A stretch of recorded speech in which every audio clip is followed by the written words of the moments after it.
Hello guys, natin tanawang video nga sa usa ka converted pastor. Ang iyang conversation story. Ato ning tanawon guys kay ninot sa niyang kining iyang testimony. Gikan ni siya sa kuan Pentecostal pastor.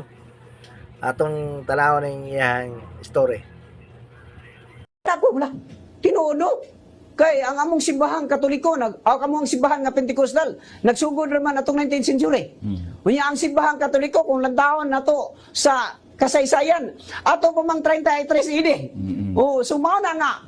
So wala pa di ang among simbahan na ang simbahang Katoliko. So kung imong landawon, aha man kamo pabilin. No aha man kamo pabor sa naana og sa bago pang gitukod. Oh, nya klaro mo yung gay Father Paul nga amo adi gyud tinuod nga tinukod ni Kristo kay 19th century pa man nya kanus adi si Kristo nagpakatao. O kanus adi siya naghimo sa ministry. So first century ba? So dito ko Brother Paul nga naka-ingon sa akong kaugalingon nga tinuod gyud ani ang simbahang Katoliko. So mao to nga ming decide ko Brother Paul nga mo balhin ko sa simbahang Katoliko. So nakaana ko wala.